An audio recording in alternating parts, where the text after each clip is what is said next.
Hey guys, it's Greg from East Coast Dyes, and today we're going to have a review of the Under Armour Charge 2 head. So the Under Armour Charge 2 is one of the newest heads from Under Armour, and definitely my favorite by far, and we'll get into that a little bit later. But first let's give you the basic rundown.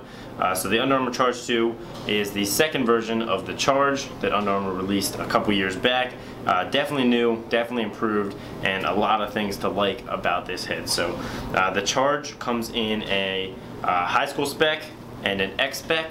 So you can see here we've got the 3 inches through the throat and the 6.5 at the top to meet the requirements for all levels of play, and then this one legal only for youth and high school. So you can see it's a little tighter through the throat there with a little bit more flare. So to show you the differences in the face shape, you can see the X spec is just a little bit wider. So you'd see a lot of these heads on the fields of Maryland and Towson, 2 Under Armour sponsored schools, and I think most of the guys chose the Charge, at least most of the offensive guys. It is my favorite head from Under Armour, so I can see why they did that, and they were very successful obviously all season using the Charge. So let's get into the overview here a little bit and first talk about aesthetics. So I really like the way this head looks. There's a couple things I don't like, but mostly it's all positive. So the sidewall is pretty basic. You've just got some triangular struts in here. Keeps it just stiff enough for an offensive head.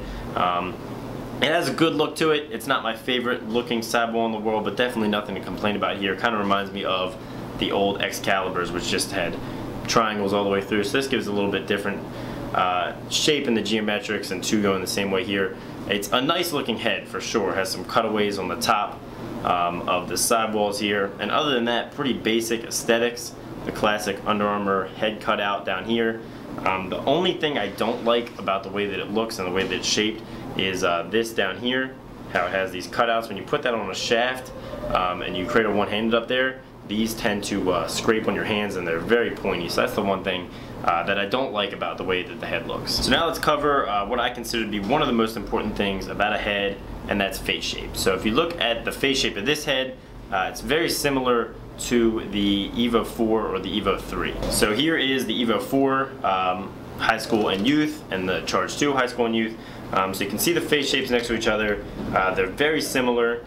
The Charge stays a little bit more straight up and down through here, which I actually like, and then has a little bit more flare, but overall very comparable face shape on the Charge and Evo 4. So that gives you an idea of what the face shape's like if you ever checked out an Evo 4. It's very, very similar. And so for the U, you have a very similar face shape, just expanded out a little bit at the bottom. Very straight up sidewalls through this bottom third, which is what I like to see. It's going to allow you to string, a great channel, and then put your pocket right there where the sidewall is most narrow. As far as strength and durability, I've used this head, and it was definitely durable. It has a little bit of flex to it. It's not the stiffest head in the world. I'd say the Evo 4 is probably stiffer. You can squeeze it, it will bend a little bit, but that's actually good. You want a little flex in your offensive head when you go to shoot. You're going to get a little flex there. It's going to tighten it up, give you a little more accuracy and power as you shoot out. So I actually do like the flex a little bit. A lot of sidewall struts, and it's pretty thick, so it's going to give you a lot of durability and stiffness. So you could use this head for other positions besides offense. But it's actually very lightweight, despite how thick it seems. It's actually tied for the 4th lightest head according to Comlax with the RP3. So the 4th lightest head there is, Comlax is measured at least, that's pretty good. So it actually weighs in at 136 grams, which is tied with the RP3 for 4th, which is terrific. The RP3 is definitely a light head, and you're gonna have a good balance with this head. It retails right now for around $75. It's not quite brand new anymore, so the prices come down a little bit, but 75 bucks for this head, absolute steal. I know it was the choice for a lot of NLL guys who used it, and I know they still use it. They love it. They didn't just use it in NLL because they had to. I know a lot of them that I've talked to really like the head itself. Now, obviously, my favorite part, stringing. So there's a couple things I like, a couple things I dislike. First off, let's start with the scoop. 4 well-placed top string holes. Unfortunately, they are small and square. I like to see a little wider and round so you can get triangle top string easily, or even a double triangle top string. But they work well, and they are nicely spaced, which is important. In the back, they've kind of got the strings tucked away under these little insets so that they don't get worn out when you're doing ground balls. Great feature from Under Armour that I like there a lot. A lot of sidewall holes, just as many as the Evo 4. Great number of sidewall holes, absolutely perfect on the sidewall holes in my opinion. Nothing I would change there.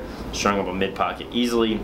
One thing I didn't like is the top couple sidewall holes are the same size as the rest of them. I like them to be a little bigger at the top so I can wrap my strings a couple times when I'm doing my top string in my first interlock. So I was able to string up a really nice mid pocket right away in this head, didn't have any problems. Strung with kind of a Matt Cavanaugh replica where he's got the nylon and the 2 stacked shooting strings. Gonna have really great snap off those stacked shooting strings.